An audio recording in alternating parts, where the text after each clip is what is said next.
दोस्तों नमस्कार, मैं Rajnish Kumar PVR aquaculture farm से। कैसी है मेरी पीवीआर एक्वा फैमिली? दोस्तों होप सब स्वस्थ होंगे और मस्त होंगे और सबके सब बिजी होंगे अपनी फार्मिंग में। इस साल बहुत सारे नए एंटरप्रेन्योर्स डेवलप हुए हैं। कई सारे फार्म मैंने रिसेंटली विजिट भी करे हैं और मेरी उन्हें शुभकामनाएं हैं।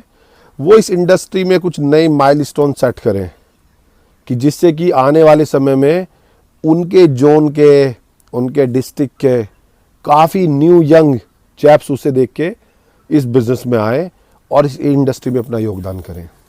दोस्तों जो हमने लास्ट अपने कुछ 8-10 वीडियोस बनाई थी डीपीआर को लेके, तो मैं उम्मीद करता हूं कि बहुत सारे लोगों ने वो देखी और उन्हें बहुत सारा उससे बेनिफिट मिला है।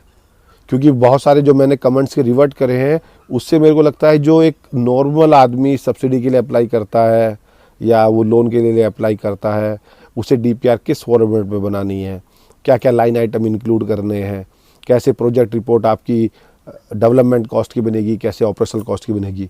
तो बहुत सारी उसकी कॉस्ट जो प्रॉब्लम्स थी या उसके क्वेरीज थी वो क्लियर हुई हैं और मैंने हार्डली 9 से 10 चैप्टर्स ही कंसिडर करे उसमें, क्योंकि प्रोजेक्ट तो मोर देन 100 है पीएमएसवाई गाइडलाइन में, लेकिन हमने 10 जो सबसे ज़्यादा या मोस्टली कहेंगे फार्मर्स अप्लाई करते हैं इस योजना के अंतर्गत।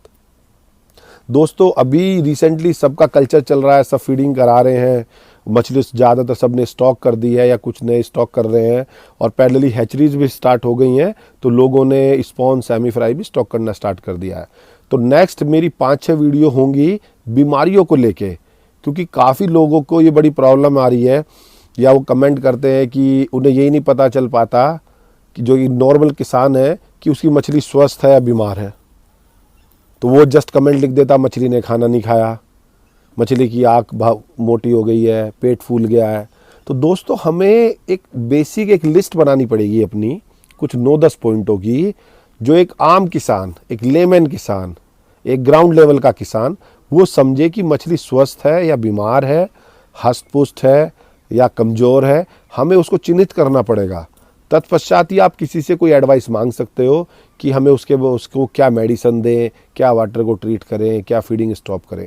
तो आज इस वीडियो के माध्यम से मैं आपको बताने वाला हूं कि अगर मछली बीमार है या कोई डिजीज़ आ गई है, कुछ डिजीज़ आउटब्रेक हो गई है, तो उसको चिन्हित, उसको आइडेंटिफिकेशन हम कैसे करेंगे। सबसे पहले अगर आपने अपनी मछली कोई आपको मिली है जो मर चुकी है, पानी पे फ्लोट हो रही है, या जब आपने मंथली नेटिंग कराई है तब आपने देखा मछली की बॉडी पे किसी भी तरह का कोई स्पॉट हो रहा है, वो रेड स्पॉट हो, वाइट स्पॉट हो, ब्लैक स्पॉट हो और वो उसका घाव बढ़ रहा है, तो हमें एकदम दिमाग में अटैक हो जाना चाहिए कि ये मछली अभी अस्वस्थ है, इसको ट्रीटमेंट की ज़रूरत है। एक आइडेंटिफिकेशन है। दूसरा, अगर मछली की फिन और टेल सड़ रहे हैं या टूट रहे हैं तो ये भी एक बीमारी का आइडेंटिफिकेशन है। मछली की आँख निकल गई है, आँख बहुत मोटी हो गई है, ये एक चिन्हित है, एक चिन्ह है, एक आइडेंटिफिकेशन है कि मछली इज़ नॉट गुड, पानी में कोई ना कुछ या बॉडी में कुछ ना कुछ प्रॉब्लम है। मछली का पेट झूल गया, लटक गया, उसे ड्रॉपसी कहते हैं, वो बीमार हो गई है। आप अपने तालाब पे हैं या अपने पोखर पे हैं और आपको फील हो रहा है कि मछली अपनी बॉडी को बाउंड्री से, एज से घिसट रही है, अगर ऐसा हो रहा है तो वो भी एक आपको संकेत दे रही है कि उसे कुछ बीमारी है, उसे आर्गुलस हो सकता है। तो ये हमें छोटे छोटे ही बहुत ही, जो मैं अपनी सारी वीडियो के माध्यम से, अपनी ट्रेनिंग के माध्यम से सबको फोकस करता हूँ कि आप अपने फार्म पे रेगुलर जाएं। रेगुलर जाने का आपको यही फ़ायदा होगा कि आपको अगर कोई छोटी से छोटी बीमारी भी हुई है तो आप उसको कैच कर पाएंगे ईजिली। मछली आपकी पानी की ऊपरी सतह पे, अपर लेयर पे घूम रही है, बहुत स्लो मूवमेंट कर रही है, पानी भी आपकी मछली परपेंडिकुलर डायरेक्शन में घूम रही है, तो ये वो आपको बता रही है कि वो स्वस्थ नहीं है। मछली अगर आपकी भोजन नहीं कर रही है, रेगुलर भोजन कर रही थी, उदाहरण के तौर पे 100 kg हर रोज़ खा रही है, आज सडन उसने 50 kg खाया और आपके अंदाजा है 50 kg वेस्ट हो रहा है, तो हमें सडन डायग्नोस्टिक स्टार्ट कर देना चाहिए कि भैया वाटर में प्रॉब्लम है, फीड में प्रॉब्लम है, फीड चेंज तो नहीं करा है, पानी में ऑक्सीजन की कमी है। तो ये छोटे छोटे जो आइडेंटिफिकेशन है, हमें ये चेक करने पड़ेंगे कि मछली को क्या स्थिति है। मछली का जो प्राकृतिक रंग है या बॉडी स्ट्रक्चर है, उसकी बॉडी डिफॉर्म हो रही है, जैसी मछली की शेप होती है ऐसी शेप नहीं है उसकी। आपको लग रहा है कि मछली तो एकदम हाईली अट्रैक्टिव टाइप लगनी चाहिए, बट बहुत ही डल कलर हो रहा है, बहुत ही फेड कलर हो रहा है उसका मछली का। तो ये कुछ बेसिक्स 7-8 बातें हैं जो हमें बहुत ही ध्यान रखनी है, और इसका लिए सबसे केवल एक ही मूल मंत्र है इस सक्सेस का, कि आप अपने फार्म पे रेगुलर जाएं।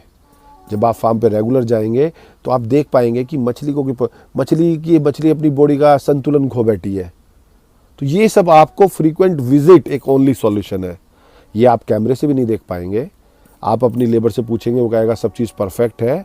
तो आप सब किसानों से जो खुद फार्मिंग कर रहे हैं, क्योंकि जब हम नया फार्मिंग स्टार्ट करते हैं हमारी पूरी एनर्जी रहती है, लेकिन 1 साल बाद अगर हमें प्रॉफिट नहीं हुआ तो सारी एनर्जी लॉस हो जाएगी हमारी।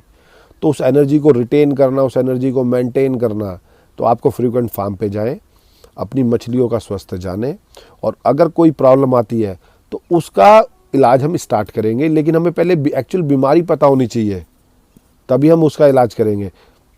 तो दोस्तों अगली 4-5 वीडियो कुछ स्पेसिफिक बीमारी, जैसे फंगल इन्फेक्शन हुआ, बैक्टीरियल इन्फेक्शन हुआ, पैरासाइट इन्फेक्शन हुआ, क्या बेस्ट प्रैक्टिसेस हैं किसी फार्म की, या फिर हम अध्ययन करेंगे मिनरल्स की कमी से क्या हो सकता है, विटामिन की कमी से क्या हो सकता है।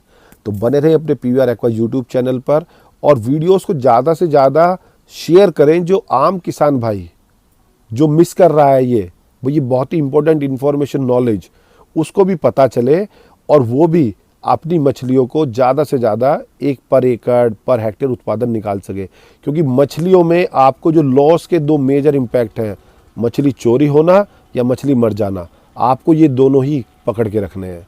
तो दोस्तों बने रहें अपने PVR एक्वा यूट्यूब चैनल पर, और ज़्यादा से ज़्यादा इस वीडियो को शेयर करें। धन्यवाद।